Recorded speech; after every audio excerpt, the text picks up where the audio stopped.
muuqaalka maanta waxaan rabaa in aan idinkula wadaago qurxinta muuqaalada TikTok.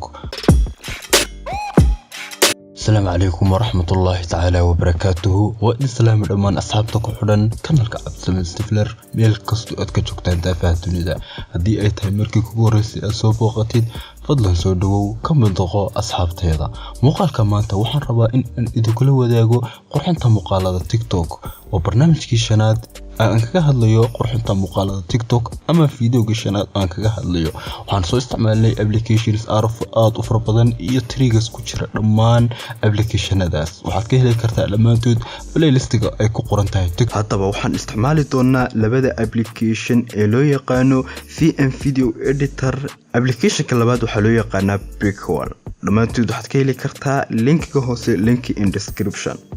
waxaan ku horeyn doonaa applicationka loo yaqaano VN Video Editor.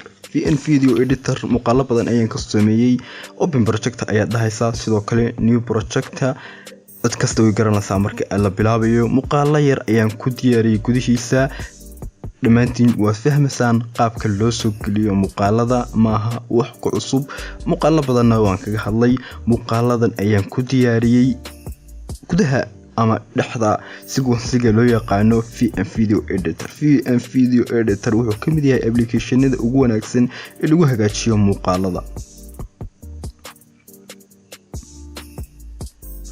waxaad dooranaysaa qaybtan speed ayaad dooranaysaa si aad u saxdid muuqaalka slow motion ugu dartid muuqaalka speedkiisa aad u yareysid. qaabka ayaad u isticmaalaysaa si uu marka uu muuqaalku yar joogaba slow motionkiisa uu ahaado mid aad u haysta. wuxuu ku siinayaa kabacdi waxaad tegaysaa effect markaad tagtid waxaad soo gelinaysaa tractionada aad ku quruxda badan, jump, zoom in, zoom out. qof walba muuqaalku jecel yahay. kabacdi labada muuqaal dhexdooda ayaad ku beegaysaa. intaas kabacdi waxaad u imanaysaa muuqaalkii labaad. sidoo kale si lamid ayaad u bedelaysaa curveska ama slow motion si aad u gelisid muuqaalka qaar oo ah wax aad u wanaajinaya una qurxinaya muuqaalkaaga u yeelaya dhadhan. marka aad sidaas samaysid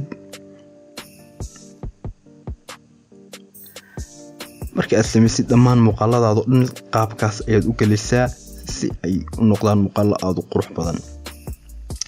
intaas kabacdi waxa aad sameynaysaa waxaad gelinaysaa transactionada aad ka quruxda badan dhamaantood inta ayaad ku habeynaysaa muuqaalkaaga.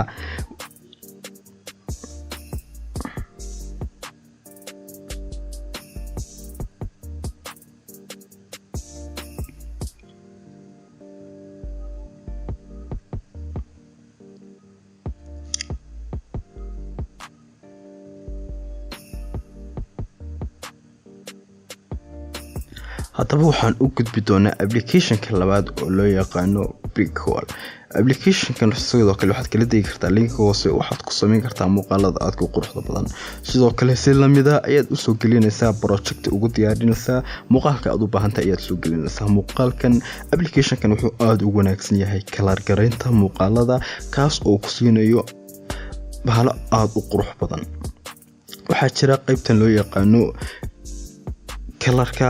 waxaad dooranaysaa kuwa ku haboon ee aad jeceshahay muuqaalkaaga in aad gelisid. qof walba dooqa muuqaalkiisa isaga garanaya. kalaradaas kii ku haboon ayaad muuqaalkaaga gelinaysaa.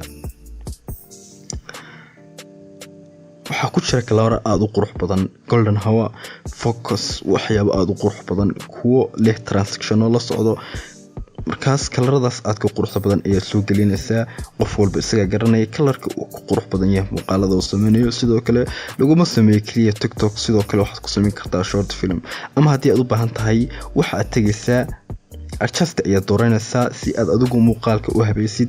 brightnesska waad kordhinaysaa marba sidii uu ku noqdo.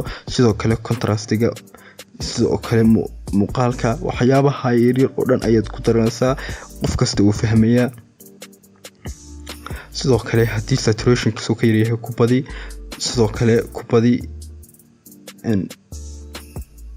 okay highlight-ka iyo shadow ku badi sidoo kale temperature-kana ku badi ama ku manage garee qof walba sidoo uu fahmay intaas ka bacdi effect tar ka bacdi soo gali effect-yada aad ku quruxda badan ee aad dhigi kartid way hagaajinayaan qof kasta effect uu gaar badan ay isticmaalaan dadku effect-yo waxa ku jira halkan cajiib application-ka loo yaqaano Frequency dhamaantood waxoogaa yar ayaad ka dhigan kartaa marka ay noqoto in aad muuqaalka ku hagaajisid effect-yada qof walba effect-ga si wanaagsan intaas ka bacdi export ayaad dahaysaa halkaas sare ayaad ku dhufanaysaa resolution-ka aad u baahan tahay ayaad ku download gareysanaysaa ama ku gelinaysaa ku soo export gareynaysaa mobilkaaga haddaba muuqaalo fara badan ayaan u baahan muuqaalo badan ayaan ka soo sameyn doonaa application-kan TikTok iyo sida loo sameeyo dhammaan muuqaalada aadka u yaryar ee aadka u quruxda badan kuwaas oo aad u isticmaali kartid YouTube short